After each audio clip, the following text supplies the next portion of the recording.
उनको मालूम पड़ना चाहिए त्रिवेंद्रम में भाजपा वाले इकट्ठा हुए हैं।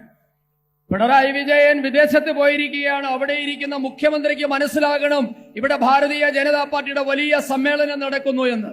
दोनों हाथ उठाइए जरा, രണ്ട് കൈയും എല്ലാവരും ഉയർത്തിപ്പിടിക്കുക. विकसित केरलम के संकल्प की मुट्ठी भींचिए വികസിത കേരളത്തെ മനസ്സിൽ സങ്കല്പിച്ചുകൊണ്ട് और प्रचंड आवाज से बोलिए भारत माता की ജയ്, भारत माता की ജയ്, भारत माता की। ജയ്. मंच पर उपस्थित केरल भारतीय जनता पार्टी के अध्यक्ष श्रीमान राजीव चंद्रशेखर जी, मोदी जी की मंत्री परिषद में मेरे साथी श्री जॉर्ज कुरियन जी, हमारे वरिष्ठ नेता और केरल भाजपा के प्रभारी श्रीमान प्रकाश जावड़ेकर जी, संसद में मेरी साथी और केरल की सहप्रभारी बहन अपराजिता सारंगी जी, जिन्होंने अभी अभी गत टर्म में केरल के अध्यक्ष पद का बहुत अच्छे से दायित्व निर्वहन किया, जोर से ताली बजाइएगा श्री के सुरेंद्रन के लिए, जिन्होंने पार्टी के अध्यक्ष पद को लास्ट टर्म में संभाला।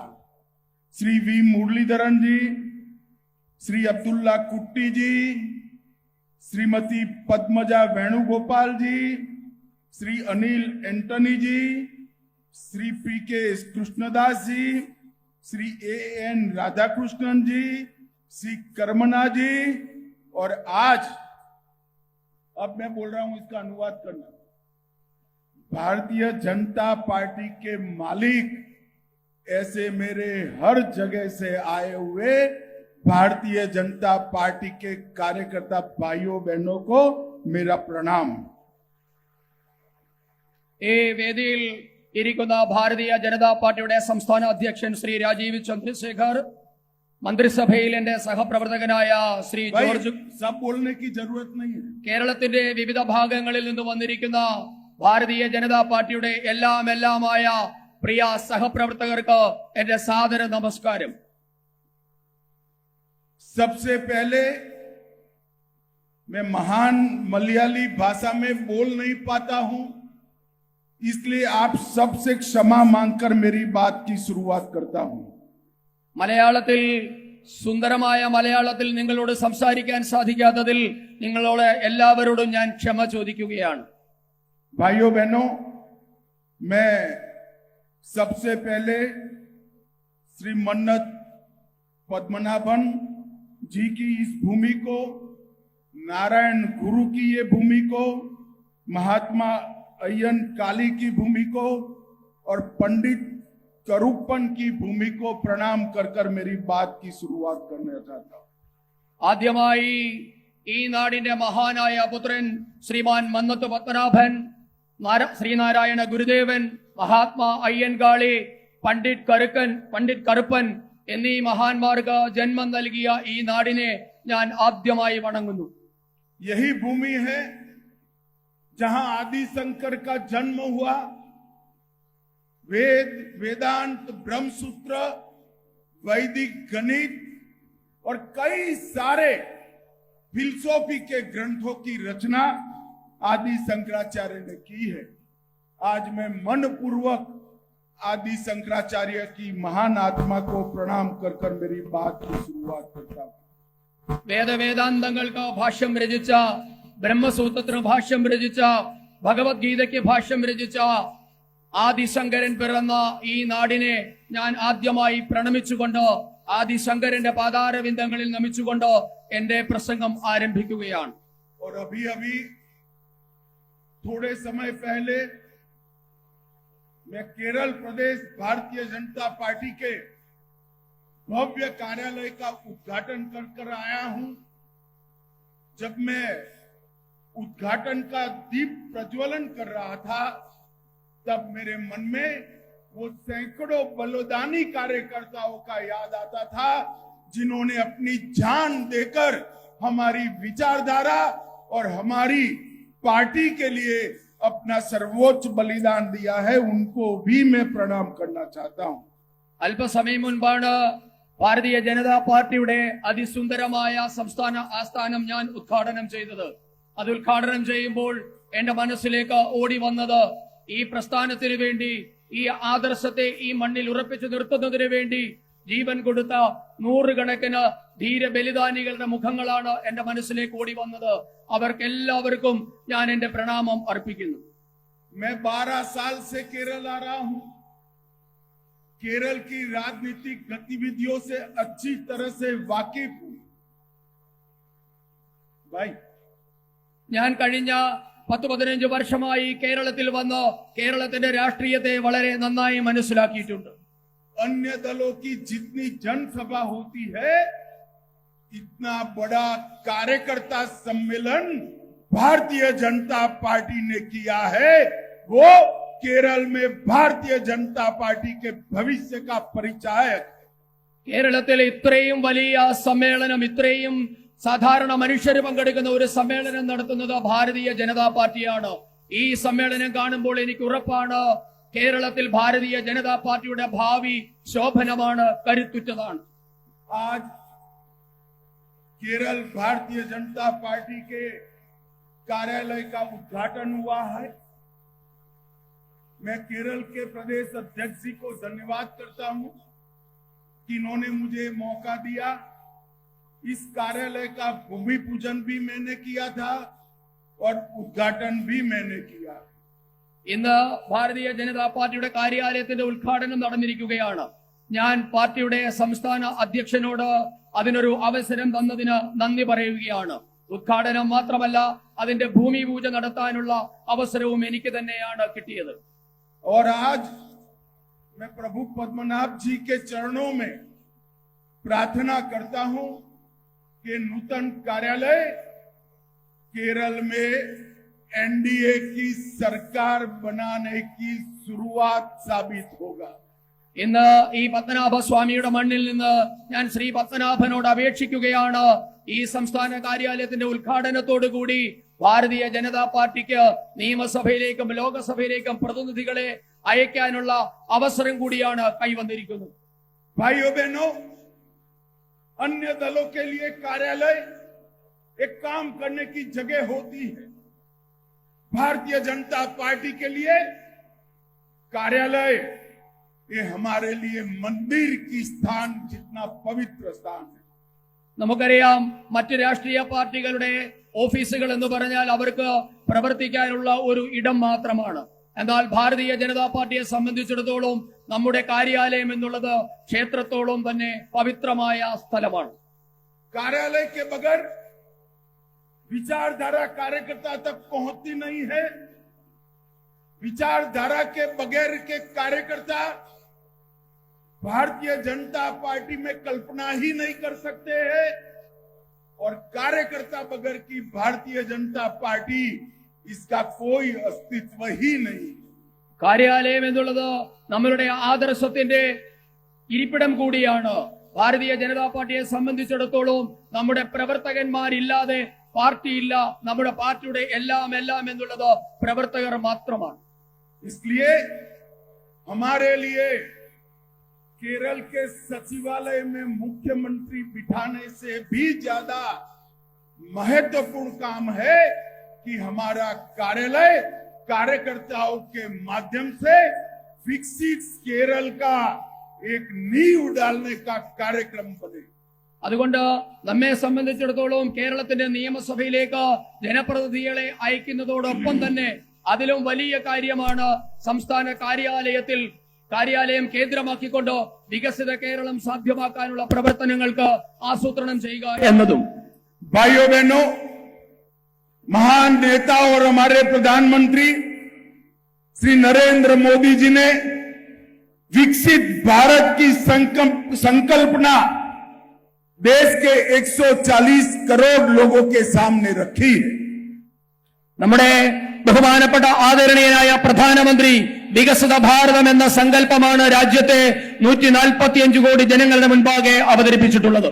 और मैं केरल के भाइयों बहनों को बताने आया हूं, विकसित भारत का रास्ता विकसित केरलम से होकर ही जाता है. കേരളത്തിലെ സഹോദരി സഹോദരന്മാരോട് ഞാൻ പറയാൻ ആഗ്രഹിക്കുന്നു, വികസിത ഭാരതം എന്നുള്ളത് വികസിത കേരളത്തിൽ കൂടിയാണ് സാധ്യമാകാൻ പോകുന്നത്. दक्षिण के शक्तिशाली राज्यों के विकास के बगैर विकसित भारत संभव ही नहीं. ദക്ഷിണ ഭാരതത്തിലെ സംസ്ഥാനങ്ങൾ വികസിക്കാതെ വികസിത ഭാരതം സാധ്യമാകാൻ പോകുന്നില്ല. और महान केरल राज्य जो अनेक संस्कृतियों का मिल मिलाप कर कर आगे बढ़ने वाला राज्य है, विकसित केरलम आज से भारतीय जनता पार्टी का मूल उद्देश्य बनने वाला है. ഈ വിവിധ സംസ്കാരങ്ങളുടെ വിവിധ ആശയധാരകളുടെ കേന്ദ്രമായ കേരളത്തിൽ വികസിത കേരളം എന്ന ഭാരതീയ ജനതാ പാർട്ടിയുടെ ആശയമാണ് കേരളത്തിന്റെ വികസനത്തിന് അടിസ്ഥാനമാകാൻ പോകുന്നത്. भाइयों बहनों, जिस आधार पर विकसित केरलम की कल्पना हम करते हैं, उसके मूल में मोदी जी के 3 सिद्धांत हैं. पहला, करप्शन बगैर का गवर्नेंस. ഏത് അടിസ്ഥാനത്തിലാണോ നാം വികസിത കേരളം എന്ന സങ്കല്പം മുന്നോട്ട് വെക്കുന്നത്, അതിന്റെ അടിസ്ഥാനം എന്നുള്ളത് നരേന്ദ്രമോദി മുൻപോട്ടേക്ക് വെക്കുന്ന 3 കാര്യങ്ങളാണ്. അതിലൊന്നാമത്തേതാണ് അഴിമതിരഹിത ഭരണം. दूसरा, सरकारी योजनाओं में कोई भेदभाव नहीं होगा. വിവേചനമില്ലാതെ സർക്കാർ പരിപാടികളുടെ നടപ്പാക്കൽ. और तीसरा, वोट बैंक पॉलिटिक्स से ऊपर उठकर केरल के विकास की संकल्पना. പ്രീണന രാഷ്ട്രീയം അവസാനിപ്പിച്ചുകൊണ്ട് വോട്ട് ബാങ്ക് രാഷ്ട്രീയം അവസാനിപ്പിച്ചുകൊണ്ടുള്ള വികസനം. भाइयों बहनों, कम्युनिस्ट पार्टी और भाजपा दोनों केडर बेस्ड पार्टी है, CPM-ഉം BJP-യും കേഡർ സ്വഭാവത്തിലുള്ള പാർട്ടികളാണ്. मगर दोनों में बहुत बड़ा अंतर है. कम्युनिस्ट पार्टी के लिए केरल का विकास, इसके ऊपर केडर का विकास है. പക്ഷേ രണ്ടും തമ്മിലുള്ള അടിസ്ഥാന വ്യത്യാസം, ഭാരതീയ ജനതാ പാർട്ടി ലക്ഷ്യം കേരളത്തിന്റെ വികസനമാണ് എങ്കിൽ CPM-ന്റെ ലക്ഷ്യം അവരുടെ അണികളുടെ വികസനം മാത്രമാണ്. और भारतीय जनता पार्टी के लिए कैडर के विकास के ऊपर विकसित केरलम है. ഭാരതീയ ജനതാ പാർട്ടി ലക്ഷ്യം എന്നുള്ളത് BJP-കാരുടെ ലക്ഷ്യത്തിനും ഉപരിയായി ഈ കേരളത്തിന്റെ മൊത്തത്തിലുള്ള വികസനമാണ്. और मित्रों, ये LDF, UDF, LDF, केरल की जनता ने कई साल तक दोनों को मौके दिए, मगर दोनों ने किया क्या? हिंसा, भ्रष्टाचार, वोट बैंकों की निर्मिति, एपिसमेंट और देश विरोधी तत्वों का केरल में पनाहगाह बनाने का काम किया है.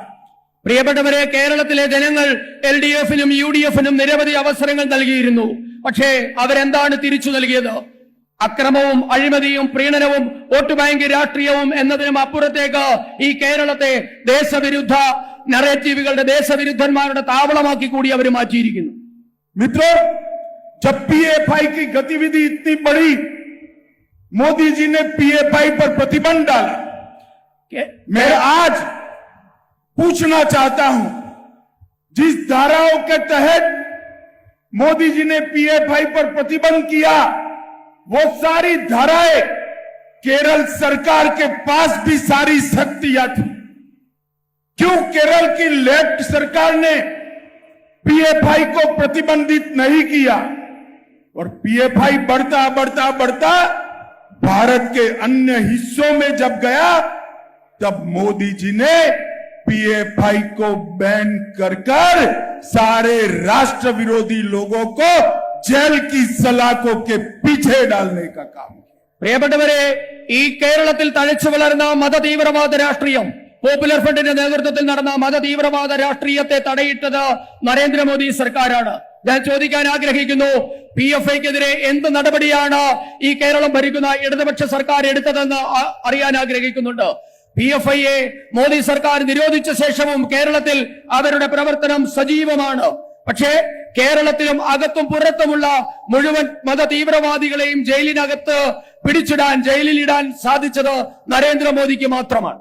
भाइयों बहनों, आज मैं केरल की जनता को कहने आया हूं, आप परिवर्तन चाहते हैं तो LDF को निकालने के लिए UDF को वोट देते हैं और UDF को निकालने के लिए LDF को वोट देते हैं, मगर दोनों परिवर्तन नहीं कर सकते। अब समय आ गया है कि परिवर्तन करने के लिए, विकसित केरलम बनाने के लिए सीधा भारतीय जनता पार्टी और NDA के लिए वोट करिए. കേരളത്തിലെ ജനങ്ങളോട് ഞാൻ പറയാൻ ആഗ്രഹിക്കുന്നു, നിങ്ങൾക്ക് വേണ്ടത് മാറ്റമാണെങ്കിൽ LDFനെ മാറ്റി UDFനെ, UDFനെ മാറ്റി LDFനെ കൊണ്ടുവരുന്ന പതിവ് അവസാനിപ്പിക്കണം. ഇത് വികസിത കേരളമാണ് നിങ്ങളുടെ സങ്കല്പമെങ്കിൽ ഞാൻ നിങ്ങളോട് പറയാൻ ആഗ്രഹിക്കുന്നു, ഇതാ സമയമായിരിക്കുന്നു. ഭാരതീയ ജനതാ പാർട്ടിയെ അധികാരത്തിലെത്തിച്ച് ഒരു വികസിത കേരളം സാക്ഷാത്കരിക്കാനുള്ള സമയം ആഗതമായിരിക്കുന്നു. अभी अभी कम्युनिस्ट नेता एक कांग्रेस में कह रहे थे कि भाजपा उत्तर भारत की पार्टी, उनको मालूम नहीं है असम में हमारी सरकार है, त्रिपुरा में लेफ्ट को हटाकर हमने सरकार बनाई है, ओडिशा में हमने सरकार बनाई है, तेलंगाना में हम सबसे बड़ी पार्टी बने हैं लोकसभा के चुनाव में, और तमिलनाडु में सरकार बनाने जा रहे हैं. സാധാരണഗതിയിൽ CPM-കാരും കോൺഗ്രസുകാരും പറയുന്ന ഒരു കാര്യമുണ്ട്, ഭാരതീയ ജനതാ പാർട്ടി എന്നുള്ളത് വടക്കേ ഇന്ത്യയുടെ പാർട്ടിയാണ്, വടക്കേ ഇന്ത്യൻ പാർട്ടിയാണ്. പക്ഷേ ഞാൻ പറയാൻ ആഗ്രഹിക്കുന്നു, കിഴക്കൻ നാടുകളിൽ വടക്ക് കിഴക്കൻ പ്രദേശമായ ആസാമിൽ ഭാരതീയ ജനതാ പാർട്ടിയാണ് ഭരിക്കുന്നത്. ത്രിപുരയിൽ ഇടതുപക്ഷത്തെ തറപറ്റിച്ച് ഭാരതീയ ജനതാ പാർട്ടിയാണ് ഭരിക്കുന്നത്. ഒറീസ BJP ആണ് ഭരിക്കുന്നത്. തെലങ്കാനയിലെ ഏറ്റവും വലിയ പാർട്ടി ഭാരതീയ ജനതാ പാർട്ടിയാണ്. ഈ ലോക്സഭാ തെരഞ്ഞെടുപ്പിന് ശേഷം ഇതാ തമിഴ്നാട്ടിലും നമ്മൾ സർക്കാർ ഉണ്ടാക്കാൻ പോവുകയാണ്. भाइयों बहनों, हम जब ओडिशा में मेहनत कर रहे थे तब भी हम पर एक ताने कस रहे थे. ओडिशा में आज भारतीय जनता पार्टी की सरकार बन चुकी है. ഒറീസയിൽ നമ്മൾ പരിശ്രമിച്ചപ്പോൾ എല്ലാവരും നമ്മളെ പരിഹസിച്ചു. പക്ഷേ ഇന്ന് ഒറീസയിൽ ഭാരതീയ ജനതാ പാർട്ടി സർക്കാർ ഉണ്ടാക്കിയിരിക്കുന്നു. आसाम में भी हमें ताने कसे जाते थे. आसाम में भी 2 बार भारतीय जनता पार्टी की सरकार लगातार जीत कर आई है. അസാമിൽ സർക്കാർ ഉണ്ടാക്കാൻ ശ്രമിക്കുമെന്ന് പറഞ്ഞപ്പോഴും നമുക്ക് പരിഹാസമായിരുന്നു. പക്ഷേ തുടർച്ചയായി 2 തവണ അസാമിൽ ഭാരതീയ ജനതാ പാർട്ടി അധികാരത്തിലെത്തി. और मैं केरल की जनता का धन्यवाद करना चाहता हूं. 2014 के इलेक्शन में केरल की जनता ने भाजपा को 11% वोट दिए, 19 में 16%, 24 में 20% वोट दिया. अब बारी है भाजपा की सरकार बनाने की बारी है. കേരളത്തിലെ ജനങ്ങളോട് ഞാൻ നന്ദി പറയുകയാണ്. 2014 നമുക്ക് 11% വോട്ട് നൽകി. 2019 ആയപ്പോൾ അത് 16%, 2024 ആയപ്പോൾ 20% വോട്ടുകൾ നിങ്ങൾ BJPക്ക് നൽകി. ഇതാ ഭാരതീയ ജനതാ പാർട്ടി കേരളത്തിൽ അധികാരത്തിലെത്താനുള്ള അവസരം സമാഗതമായിരിക്കുന്നു. मैं केरल के मतदाता भाइयों बहनों को कहने आया हूं कि 2026 का चुनाव NDA BJP के नेतृत्व में, मोदी जी के नेतृत्व में सरकार बनाने के लिए लड़ने जा रहा है. ഈ നാട്ടിലെ വോട്ടർമാരോട് ഞാൻ പറയാൻ ആഗ്രഹിക്കുന്നു, 2026 നടക്കാൻ പോകുന്ന തെരഞ്ഞെടുപ്പ് ദേശീയ ജനാധിപത്യ സഖ്യം ഭാരതീയ ജനതാ പാർട്ടിയുടെ നേതൃത്വത്തിൽ സർക്കാർ ഉണ്ടാക്കാൻ പോകുന്ന ഒരു തെരഞ്ഞെടുപ്പായിരിക്കും. और भाइयों बहनों, यहां सैकड़ों कार्यकर्ता, 25,000 से ज्यादा कार्यकर्ता बैठे.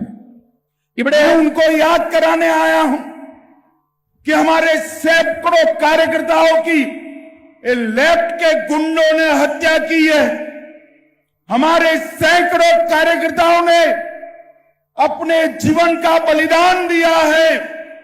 उनके परिवारों ने किसी ने पति, किसी ने भाई, किसी ने बेटा गंवाया है, वो सभी का स्वप्न था केरल में एनडीए बीजेपी की सरकार बनी। अब स्वप्न सच करने का समय आ गया है। जिस पार्टी को 20% वोट मिल जाए वो 35% वोट प्राप्त करने में देरी नहीं करती। आज इस सम्मेलन में से आप सभी लोग संकल्प लेकर जाएं कि आने वाले लोकल बॉडीज के चुनाव में एनडीए 21,000 स्थानों पर लड़ेगी और 25% वोट के साथ हर बूथ में अपनी प्रेजेंस दर्ज कराए। ഇവിടെ ഇരിക്കുന്ന 10,000 കണക്കിന് പ്രവർത്തകരെ ഞാൻ ഓർമ്മിപ്പിക്കാൻ ആഗ്രഹിക്കുകയാണ്. ഈ നാട്ടിലെ ഇടതുപക്ഷം കൊന്നുതള്ളിയ നമ്മുടെ സഹോദരന്മാരെ പറ്റി. 100 കണക്കിന് സഹപ്രവർത്തകന്മാരെയാണ്, ധീര ബലിദാനികളെയാണ് നമുക്ക് നഷ്ടമായിട്ടുള്ളത്. ഭർത്താവിനെ, മകനെ, സഹോദരനെ, സഹോദരിയെ ഒക്കെ അവരുടെ ക്രൂരത ഇല്ലാതെയാക്കി.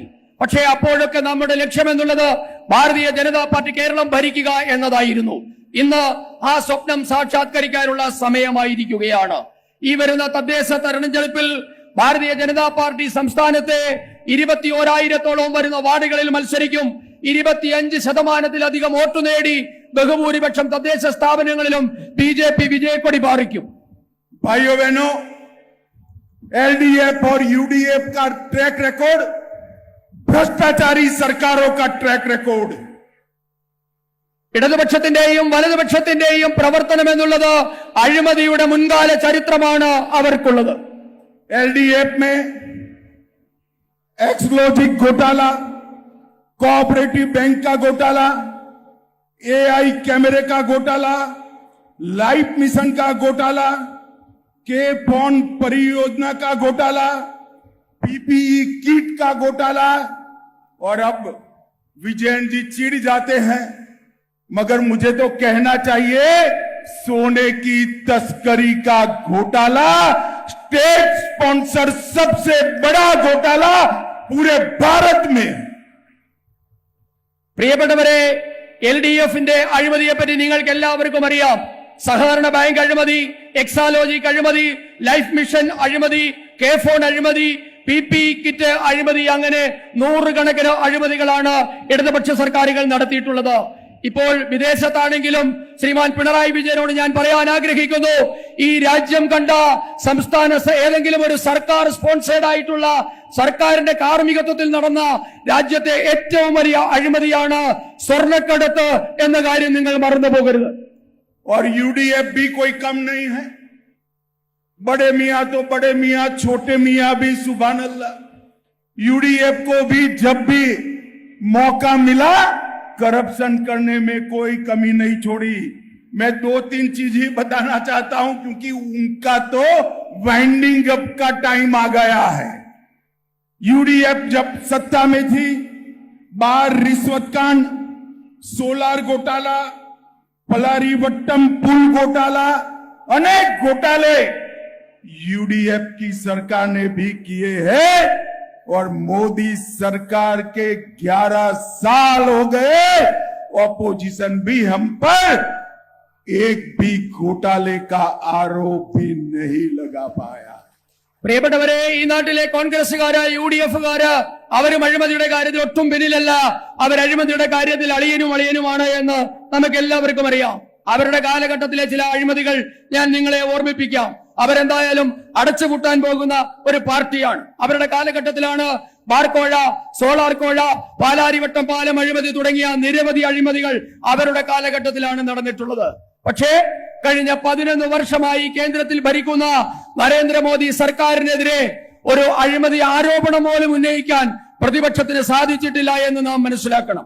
और भाइयों बहनों, मैं आज आप सबके माध्यम से केरल की जनता को कहने आया हूं, विकसित केरलम का नारा भाजपा एनडीए के अलावे संभव ही नहीं. പ്രിയപ്പെട്ടവരെ, നിങ്ങൾക്ക് കൂടി ഞാൻ കേരളത്തിലെ ജനങ്ങളോട് പറയാൻ ആഗ്രഹിക്കുന്നു. ഭാരതീയ ജനതാ പാർട്ടിയുടെ മുദ്രാവാക്യമായ വികസിത കേരളം സാധ്യമാകണമെങ്കിൽ BJP ഇല്ലാതെ വികസിത കേരളം സാധ്യമാകില്ല. अभी अभी हमने देखा मोदी जी ने विंझीजम बंदरगाह का लोकार्पण किया। दक्षिण एशिया की सबसे अच्छी कंटेनर हैंडलिंग तकनीक के साथ ये केरल के विकास में कंट्रीब्यूट करेगा। നാം കണ്ടു നരേന്ദ്രമോദി വിഴിഞ്ഞം പദ്ധതി അടക്കമുള്ള നിരവധി വികസന പദ്ധതികൾക്ക് തറക്കല്ലിട്ടുകൊണ്ട് കേരളത്തിന്റെ വികസനത്തിന് ഗതിവേഗം കൂട്ടി. 4000 करोड़ से ज्यादा की केंद्रीय योजना उसी दिन लोकार्पण किया। 4000 കോടി രൂപയുടെ വികസന പദ്ധതികളാണ് രാഷ്ട്രത്തിന് നരേന്ദ്രമോദി സമർപ്പിച്ചത്. जिसमें 1800 करोड़ का ड्राई डॉक शामिल है। അതിൽ 1800 കോടി രൂപയുടെ और मोदी सरकार ने ड्राई डॉक കൊച്ചിയിലെ ഡ്രൈ ഡോക്ക് പദ്ധതി 1800 കോടി രൂപയുടെ പദ്ധതി അതിൽ ഉൾപ്പെട്ടിട്ടുണ്ടായിരുന്നു. 65,000 करोड़ 40 नेशनल हाईवे के लिए भारतीय जनता पार्टी ने दिल्ली से भेजा। 14 ദേശീയ പാതകൾക്കായി 65,000 കോടി രൂപയുടെ ഭരണാനുമതിയാണ് മോദി സർക്കാർ നൽകിയത്. 2 वंदे भारत ट्रेनों से 11 जिलों को 11 डिस्ट्रिक्ट को जोड़ने का काम किया। 2 വന്ദേ ഭാരത് ട്രെയിനുകളിൽ കൂടി 11 ജില്ലകളെ ബന്ധിപ്പിച്ചുകൊണ്ട് 2 വന്ദേ ഭാരത് ട്രെയിനുകൾ ഓടിച്ചു. और 2004 में केरल का रेलवे के लिए बजट सिर्फ 372 करोड़ था, उसको बढ़ाकर 3,700 करोड़ करने का काम नरेंद्र मोदी जी ने किया। പ്രിയപ്പെട്ടവരെ, 2004 കേരളത്തിൽ കിട്ടിക്കൊണ്ടിരുന്ന റെയിൽവേ ബജറ്റ് എന്നുള്ളത് 372 കോടി രൂപയുടേതായിരുന്നു എങ്കിൽ നരേന്ദ്രമോദി സർക്കാർ അത് വർദ്ധിപ്പിച്ചിന്ന് 3700 കോടി രൂപയുടെ റെയിൽ വികസനമാണ് കേരളത്തിൽ ഇന്ന് നടക്കുന്നത്. इसके अलावे 3,000 करोड़ 100% इलेक्ट्रिफिकेशन रेलवे का इसके लिए हमने किया। 100% റെയിൽ ലൈനുകൾ വൈദ്യുതീകരിക്കുന്നതിന് 3000 കോടി രൂപ ഇത് കൂടാതെ അനുവദിച്ചിട്ടുണ്ട്. बहुत लंबी सूची है। कांग्रेस सरकार से अनेक गुना पैसा नरेंद्र मोदी जी ने केरल के विकास के लिए भेजा है। इसका पूरा लिस्ट आना पाई का हिसाब मैं आज भाजपा कार्यालय से प्रेस नोट के माध्यम से सार्वजनिक करूंगा। ഇവിടെ വലിയ പട്ടികയാണ് ഭാരതീയ ജനതാ പാർട്ടിയുടെ വികസന കാര്യത്തിൽ പറയാനുള്ളത്. UPA സർക്കാരിന്റെ കാര്യത്തേക്കാൾ പല മടങ്ങ് സർക്കാരിന്റെ കാലത്തേക്കാൾ പല മടങ്ങ് കോടി രൂപയുടെ വികസനമാണ് നരേന്ദ്രമോദി സർക്കാർ കേരളത്തിനായി തന്നിട്ടുള്ളത്. ഇതിന്റെ അണ പൈസ മുറിയാതെയുള്ള കണക്ക്, കൃത്യമായ കണക്ക് ഇന്ന് ഭാരതീയ ജനതാ പാർട്ടിയുടെ ഓഫീസ് വഴി നിങ്ങൾക്ക് എല്ലാവർക്കും എത്തിച്ചു തരുന്നതാണ്. भाइयों बहनों, इस सब के साथ साथ मोदी जी ने सालों से पेंडिंग देश के कई उलझे हुए सवालों का जवाब लाने का काम किया है। ഇതിനോടൊപ്പം തന്നെ ഈ രാജ്യത്ത് മുടങ്ങിക്കിടന്ന നിരവധി പദ്ധതികൾക്ക് നരേന്ദ്രമോദി സർക്കാർ ജീവൻ നൽകി. मुझे जरा हाँ ना में जवाब दीजिएगा। നിങ്ങൾ അതെ അല്ലെങ്കിൽ അല്ല എന്ന് ഉത്തരം പറയണം. धारा 370 हटानी चाहिए या नहीं हटानी चाहिए? 370 വകുപ്പ് മാറ്റണമോ വേണ്ടയോ? जरा जोर से बोले, हटानी चाहिए या नहीं हटानी चाहिए? राम मंदिर बनाना चाहिए या नहीं बनाना चाहिए? രാമ മന്ദിർ വേണമോ വേണ്ടയോ? PFI पर बैन लगाना चाहिए या नहीं लगाना चाहिए? പോപ്പുലർ ഫ്രണ്ടിനെ നിരോധിക്കണമോ വേണ്ടയോ? ट्रिपल तलाक हटाना चाहिए या नहीं हटाना चाहिए? മുത്തലാഖ് നിരോധിക്കണമോ വേണ്ടയോ? अरे वक्फ अमेंडमेंट बिल लाकर वक्फ बोर्ड में से करप्शन समाप्त करना चाहिए या नहीं करना चाहिए? വഖഫ് ഭേദഗതി ബില്ലിൽ കൂടി വഖഫ് ഭൂമിയിലുള്ള അഴിമതി അവസാനിപ്പിക്കണമോ വേണ്ടയോ?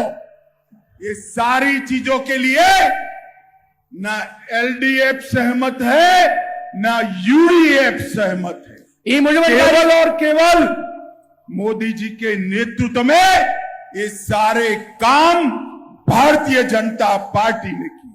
ഈ മുഴുവൻ കാര്യങ്ങളും ഈ അഴിമതി അവസാനിപ്പിക്കുന്നതിന് LDF UDF സമ്മതമല്ല. പക്ഷേ നരേന്ദ്രമോദി സർക്കാർ മാത്രമാണ് ഇത് അവസാനിപ്പിക്കാൻ തയ്യാറായത്. मोदी जी ने देश के 60 करोड़ गरीबों को घर, बिजली, पानी, 5 लाख तक का इंश्योरेंस, 5 किलो अनाज और कई सारी सुविधाएं 11 साल में देने का काम किया है। ഈ രാജ്യത്തെ 70 കോടി വരുന്ന പാവപ്പെട്ടവർക്ക് കഴിഞ്ഞ 11 വർഷമായി നരേന്ദ്രമോദി സർക്കാർ സൗജന്യമായി വൈദ്യുതിയും വെള്ളവും വീടും എത്തിച്ചു. 5 ലക്ഷം രൂപയുടെ സൗജന്യ ആരോഗ്യ ഇൻഷുറൻസ് നൽകി. 5 കിലോ വീതം സൗജന്യമായ റേഷനും കഴിഞ്ഞ 10 വർഷമായി നമുക്ക് കിട്ടുന്നുണ്ട്. भाइयों बहनों, मोदी जी ने हमारे देश की इकोनॉमी को 11th प्लेस से 4th प्लेस पर ले जाने का काम किया है। 11ാമത്തെ സ്ഥാനമുണ്ടായിരുന്ന നമ്മുടെ രാജ്യത്തിന്റെ സമ്പദ് വ്യവസ്ഥയെ ഇന്ന് 4ാമത്തെ സ്ഥാനത്തേക്ക് നരേന്ദ്രമോദി സർക്കാർ കൊണ്ടുവന്നു. और सबसे बड़ा काम किया है, मोदी जी ने भारत को सुरक्षित बनाने का काम किया है। ഏറ്റവും വലിയ കാര്യമെന്നുള്ളത് ഭാരതത്തിനെ സുരക്ഷിതമായ ഒരു രാഷ്ട്രമാക്കി നരേന്ദ്രമോദി മാറ്റി എന്നുള്ളതാണ്. मैं आज फिर से यहां कहकर जाता हूं, 31 मार्च 2026 को पूरा देश नक्सलिज्म से मुक्त हो जाएगा। ഞാൻ നിങ്ങളോട് പറയാൻ ആഗ്രഹിക്കുന്നു, 2026 മാർച്ച് ആയപ്പോഴേക്കും രാജ്യം നക്സലിസത്തിൽ നിന്ന് മോചിതമായിരിക്കുന്നു. और ये टेररिज्म को मोदी जी और भाजपा के अलावे कोई जवाब दे नहीं सकता। മോദിജിക്കോ BJPക്കോ അല്ലാതെ തീവ്രവാദത്തിന് മറുപടി കൊടുക്കാൻ പോലും ആർക്കും സാധ്യമല്ല.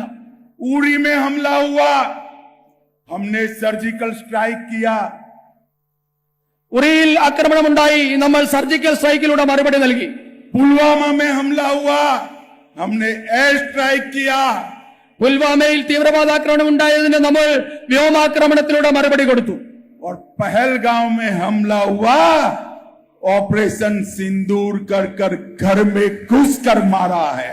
പഹൽഗാമിലുണ്ടായ തീവ്രവാദി ആക്രമണത്തിന് ഓപ്പറേഷൻ സിന്ദൂറിലൂടെ തീവ്രവാദികളുടെ വീട്ടിലെത്തി നാം മറുപടി നൽകി. नरेंद्र मोदी जी ने पूरे देश का सम्मान दुनिया में बढ़ाने का काम किया है। നരേന്ദ്രമോദിജി നമ്മുടെ രാഷ്ട്രത്തിന്റെ പേര് പെരുമ മുഴുവൻ രാഷ്ട്രങ്ങളിലും എത്തിച്ചു. और मोदी जी ही विकसित केरलम के संकल्प को पूरा कर सकते हैं। മോദിജി തന്നെ വികസിത കേരളവും സാക്ഷാത്കരിക്കും. हम जब जब भी केरल की जनता के सामने आए, हमारे वोट की आपने बढ़ोतरी कर कर दी है। കേരളത്തിൽ BJP ഞാൻ വന്നപ്പോഴൊക്കെ തന്നെ BJPയുടെ വോട്ട് ഷെയർ നിങ്ങൾ വർദ്ധിപ്പിച്ചു നൽകിയിട്ടുണ്ട്. मैं आज केरल की जनता को फिर से अपील करने आया हूं। വീണ്ടും एक एक वाक्य का करो आप। വീണ്ടും നിങ്ങളോട് ഞാൻ അപേക്ഷിക്കാൻ ആഗ്രഹിക്കുന്നു. अब बीजेपी ग्रोइंग पार्टी नहीं है। BJP ഇന്ന് വളരുന്ന പാർട്ടി മാത്രമല്ല. आप देखिए, ये सारे कार्यकर्ता सारे केरल से आए हैं। केरल के हर बूथ तक बीजेपी की रीच हो चुकी है। ഇപ്പോൾ ഇവിടെ വന്നിരിക്കുന്ന കേരളത്തിന്റെ വിവിധ ഭാഗങ്ങളിൽ നിന്നുള്ള പ്രവർത്തകരെ കാണുമ്പോൾ അറിയാം, കേരളത്തിന്റെ ഓരോ ബൂത്തിലും ഭാരതീയ ജനതാ പാർട്ടി ശക്തമായ പാർട്ടിയായി മാറിയിരിക്കുന്നു. और केरल में अब परिवर्तन के लिए LDF को निकालकर यूडीएफ को निकालकर LDF को वोट करने की जरूरत नहीं है। सच्चा परिवर्तन करना है तो NDA को वोट दीजिए, वो ही विकसित केरलम बना सकते। കേരളത്തിന്റെ യഥാർത്ഥ മാറ്റത്തിന് കേരളം വികസിക്കണമെങ്കിൽ ഇടതുപക്ഷത്തെ മാറ്റി വലതുപക്ഷത്തെ മാറ്റി ഇടതുപക്ഷത്തെ കൊണ്ടുവരികയല്ല വേണ്ടത്. കേരളത്തിന്റെ യഥാർത്ഥ വികസനം സാധ്യമാകണമെങ്കിൽ ഭാരതീയ ജനതാ പാർട്ടിയെ അധികാരത്തിലെത്തിക്കണം. और भाइयों बहनों, आप सब भारतीय जनता पार्टी के भाग्य विधाता हो। നിങ്ങൾ आज आपको अपील करने आया हूं, इस लोकल बॉडी के चुनाव में हमने 21,000 सीट लड़ना और 25% से ज्यादा वोट प्राप्त करने का लक्ष्य लेकर आगे बढ़ना है। ഈ ഭാരതീയ ജനതാ പാർട്ടിയുടെ കരുത്തരായ സഹപ്രവർത്തകർ, ഭാരതീയ ജനതാ പാർട്ടിയുടെ ഭാഗ്യമായ നിങ്ങളോട് ഞാൻ നിങ്ങളോട് അപേക്ഷിക്കുകയാണ്. ഈ വരുന്ന തദ്ദേശ തെരഞ്ഞെടുപ്പിൽ നാം 21,000 സീറ്റുകളിലാണ് മത്സരിക്കുന്നത്. 25% വോട്ട് നൽകി ആ വോട്ടെന്ന ലക്ഷ്യത്തിലേക്ക് എത്തിക്കാൻ നിങ്ങൾ എല്ലാവരും പരിശ്രമിക്കണമെന്ന് ഞാൻ നിങ്ങളോട് അഭ്യർത്ഥിക്കുകയാണ്. मुझे बताइए, आज से लेकर नवंबर तक का पूरा टाइम विकसित केरलम के लिए भाजपा को समर्पित करेंगे क्या? ഇന്നു മുതൽ നവംബർ വരെയുള്ള സമയം വികസിത കേരളം എന്ന BJP ലക്ഷ്യത്തിന് വേണ്ടി സമർപ്പിക്കാൻ തയ്യാറുണ്ടോ? अरे जोर से बोलो, करेंगे? ചെയ്യില്ലേ? एनडीए को मजबूत करेंगे? NDA ശക്തിപ്പെടുത്തില്ലേ? 21,000 सीट दमखम के साथ लड़ेंगे? 21,000 സീറ്റിൽ മത്സരിക്കില്ലേ? 25% से वोट शेयर बढ़ाएंगे? 25% വോട്ട് तो കിട്ടില്ലേ? मेरे साथ दोनों हाथ उठाइए, രണ്ട് കൈകളും നീട്ടി ഉറക്കെ പറയൂ. विजय के संकल्प की मुट्ठी बींचिए और प्रचंड आवाज से बोलिए, भारत माता की जय, भारत माता की ജയ്, भारत माता की ജയ്, वंदे മാതരം, वंदे മാതരം, वंदे മാതരം.